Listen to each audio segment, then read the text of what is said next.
Hello, and welcome to In the Court of the Wenton, Knave. Happy with what you have to be happy with. Got the cover, the viewers. Strange cover, interesting. This is the yang to the ying of the other EP. There was 2 EPs previewing the album.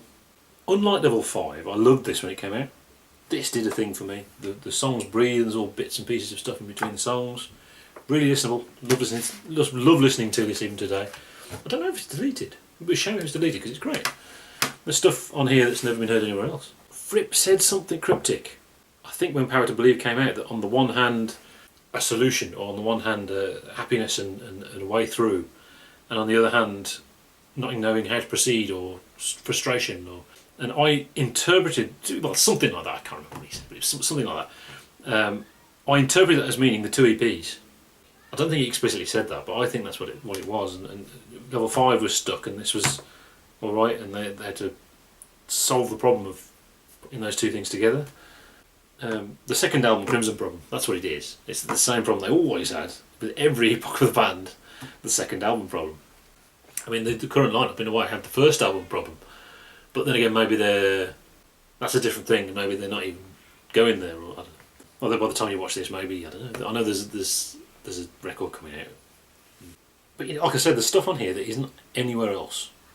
So in a way, it has more value than Level 5 as an interesting classic. You know, this is the companion to Power to Believe. This would be on the Power to Believe box. It would have to be, you know, or the 2-disc version of Power to Believe. This would be the second disc, not Level 5. So Level 5 is kind of redundant now. They're letting the music breathe, like I said, or they're trying to, and that's, you know, the density of Construction of Light was so unproject-like. It was so unlike. It was like Red almost. It wasn't like what they've just been doing, and this is the opposite of that. You know, there's even a track called Clouds, which you know, you've got tracks in bold and tracks in grey, and they're like the in-between tracks, which is fantastic. I really like that. So, the first song is called Bude. This is Adrian Belew a cappella with effects on his voice. We know what that is, but this is with different vocals. It's not those vocals still to come. Track 2 is Happy with What You Have to Be Happy With.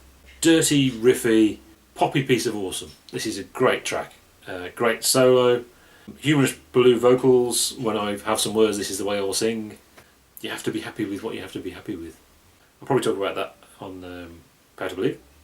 Brew another pot of ambiguity. Like that. Track 3, Me Gakure. I don't know, I assume these are Japanese things, but with Mata Kudasai. And it's soundscapes, which is great. Track 4, another Belew a cappella, She Shudders.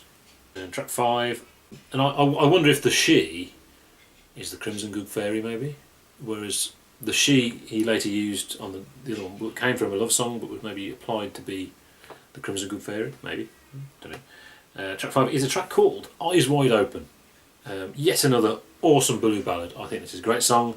It's his acoustic version, but I'm not sure what the difference is, to be honest. Never mind. Track 6, Shoganai. Now this is the middle bit of what we now call Power to Believe 2, or Virtuous Circle, or Power Circle, I think was the other track, or the name for it. It's the percussion vibes thing, Belew, Mastelotto, I think. More sort of 80s waiting man, that type stuff. That's the kind of thing that's not about on Construction of Light, actually, so that's good. Very different to, you know, the 90s juddering drum solos, you know. Track 7 is I Ran. More Belew a cappella with effects. Track 8 is Potato Pie. This is a song that's not anywhere else, an actual song, and it is more Crimson Blues. It's, you know, Prozac Blues 2, not available anywhere else. Lighter than Prozac Blues, and it's almost Red House. Actually, it is almost Red House, which is great.